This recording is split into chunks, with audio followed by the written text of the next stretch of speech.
आइए जानते हैं आज की कुछ अंतर्राष्ट्रीय खबरों को। पहले एक नजर आज की हेडलाइंस पर। शूटर भतीजे की करतूत ने उड़ाए होश, अरुण के चाचा ने कही ये बातें। अतीक अशरफ की हत्या का मामला पहुंचा सुप्रीम कोर्ट, पूर्व जज की निगरानी में जांच की मांग। जेपी नड्डा अमित शाह ने जगदीश सेठार से की थी बात। दिल्ली के सीएम अरविंद केजरीवाल से सीबीआई ने 9 घंटे से अधिक की पूछताछ, मुख्यालय से निकले बाहर। अफवाहों पर लगाई लगाम, अजित पवार ने बीजेपी में शामिल होने की अटकलों के बीच कही ये बड़ी बात। दुनिया के सबसे प्रदूषित शहरों की लिस्ट में नेपाल के इस शहर ने मारी बाजी। पाकिस्तान के केंद्रीय मंत्री की सड़क हादसे में मौत, खुद चला रहे थे कार, 5 लोग गिरफ्तार। फिर नोएडा, गुरुग्राम समेत इन शहरों में सस्ता हुआ पेट्रोल डीजल। बाबा सिद्दीकी की इफ्तार पार्टी में सितारों ने बढ़ाई रौनक। और गुजरात के खिलाफ 6 छक्के जड़, संजू सैमसन ने रचा इतिहास। माफिया अतीक अहमद और उसके भाई अशरफ अहमद की हत्या करने वाली 3 शूटर्स में से एक अरुण मौर्य भी है। वो वर्तमान में यूपी के कासगंज में रह रहा था, जबकि उसका जन्म पानीपत के विकास नगर की गली नंबर 14 में हुआ था। इस हत्याकांड के 1 सप्ताह पहले वो पानीपत में दोस्त की शादी की बात कहकर घर से निकला था। उसके बारे में उसके चाचा ने कई हैरान करने वाली बातें कही हैं। उसके चाचा सुनील ने बताया है कि 10वीं क्लास तक अरुण ने पानीपत में ही पढ़ाई की थी। इसके बाद वह यूपी चला आया था। करीब 1 सप्ताह पहले वो पानीपत में उसके घर आया था। यहाँ उसने घर में किसी से कोई बातचीत नहीं की। उसने अपने दोस्तों से कहा था कि वो शादी में किसी दोस्त के पास दिल्ली जा रहा है। इसके बाद अरुण का फोन स्विच ऑफ हो गया था। सुनील का कहना है कि उस पर पानीपत में केस दर्ज है। कई बार वो हथियार रखने के मामले में जेल जा चुका है। उसने अतीक अहमद और उसके भाई को क्यों मारा, इस बारे में हम लोगों को कोई जानकारी नहीं है। उसका किसी गिरोह से कोई संबंध भी नहीं था। वो पानीपत की एक फैक्ट्री में भी काम करता था, मगर कभी ऐसा करेगा ये किसी ने भी नहीं सोचा था। प्रयागराज में माफिया अतीक अहमद और उसके भाई अशरफ की हत्या का मामला सुप्रीम कोर्ट पहुंच गया है।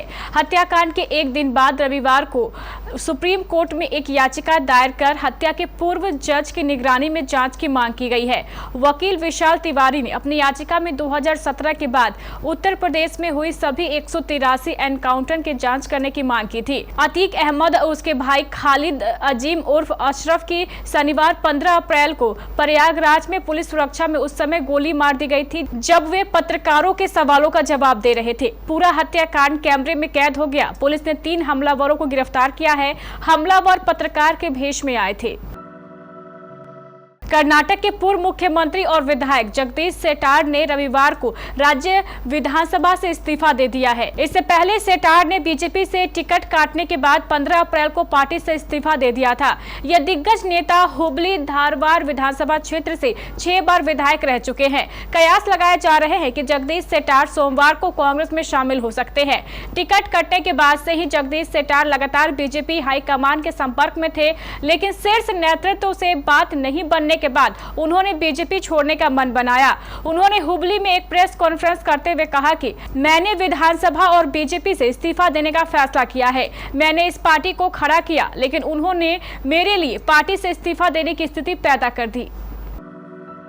दिल्ली के मुख्यमंत्री अरविंद केजरीवाल सीबीआई मुख्यालय से 9.5 घंटे के बाद बाहर निकले।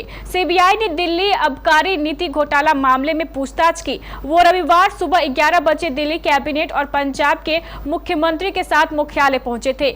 जब सीएम केजरीवाल मुख्यालय से बाहर निकले तो उनके साथ आप कार्यकर्ता भारी संख्या में मौजूद थे। साथ ही पूछताछ होने तक कार्यकर्ता मुख्यालय के बाहर धरना प्रदर्शन करते रहे। यह पहली बार है जब सीबीआई ने मुख्यमंत्री से पूछताछ की है। एजेंसी ने मामले में मुख्यमंत्री से पूछताछ के लिए 14 अप्रैल को समन जारी किया था। अजीत पवार ने कहा है कि मुलाकात कहां और कब हुई। अमित शाह जब से मुंबई में उतरे हैं, सारे चैनल उनके पीछे पड़े हैं। वहां से वे विनोद तावड़े के घर के लिए रवाना हुए और बाद में वे हर्ष यात्री गए। मैं कल नागपुर आ गया था, लेकिन बैठक शाम को होने के कारण आज सुबह अनिल देशमुख से बात करके नागपुर आ गया हूं। अजीत पवार ने बीजेपी में शामिल होने की अफवाहों को खारिज कर दिया है। पिछले कुछ दिनों से चर्चा है कि एनसीपी नेता और राज्य के विपक्ष के नेता अजीत पवार ने केंद्रीय गृह मंत्री अमित शाह के साथ एक बैठक की। इसके बाद अजीत पवार ने रविवार को बीजेपी में शामिल होने की अटकलों को खारिज कर दिया। इससे पहले कुछ मीडिया ने अनुमान लगाया था कि पवार बीजेपी में शामिल होने के लिए अपनी मुंबई यात्रा के दौरान अमित शाह से मिले थे। दुनिया के सबसे प्रदूषित शहरों की लिस्ट जारी की गई है, जिसमें नेपाल की राजधानी काठमांडू ने अपनी टॉप 10 वाली जगह को बरकरार रखा है।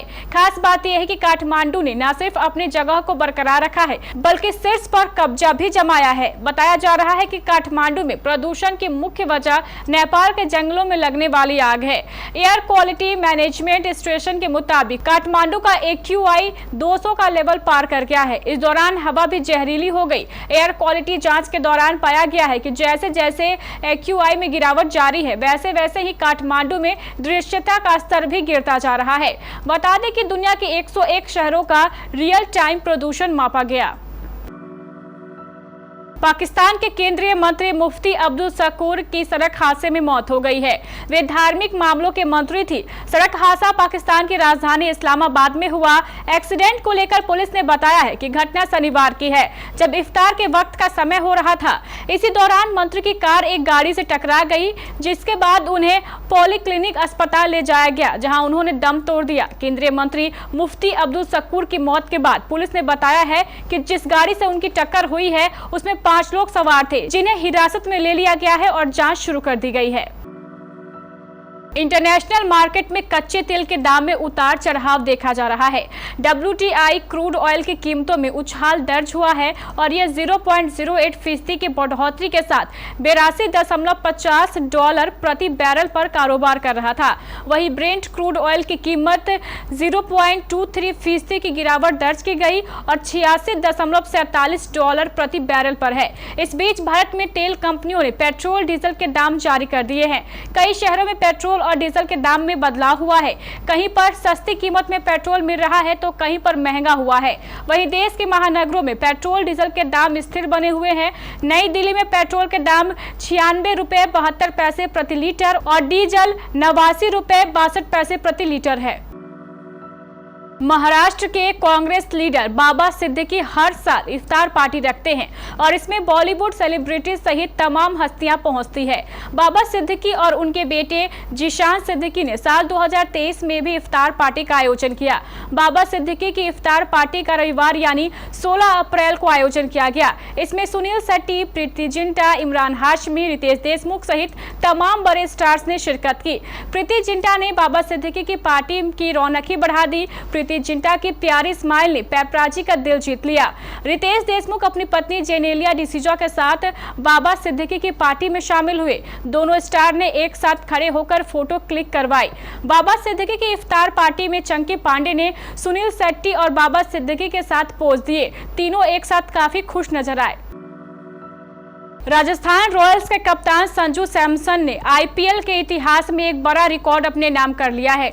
संजू ऐसा करने वाले पहले बल्लेबाज बन गए हैं। बीते रविवार 16 अप्रैल को गुजरात टाइटंस के खिलाफ खेले गए मैच में संजू सैमसन ने शानदार पारी खेली, अपनी टीम को जीत दिलाने में भी मदद की। उन्होंने 32 गेंदों में 187.50 के स्ट्राइक रेट से बल्लेबाजी करते हुए 60 रन बनाए। उनकी इस पारी में कुल 3 चौके और 6 छक्के शामिल रहे। इन छक्कों के साथ संजू आईपीएल की एक पारी में सबसे ज्यादा बार 6 या उससे अधिक छक्के लगाने वाले बल्लेबाजों की लिस्ट में शामिल हो गए हैं। संजू अब तक आईपीएल की कुल 6 पारियों में 6 या उससे अधिक छक्के जड़ चुके हैं। संजू इस मामले में अपनी टीम राजस्थान रॉयल्स के ओपनिंग बल्लेबाज जॉस बटलर के बराबर पहुंच गए हैं।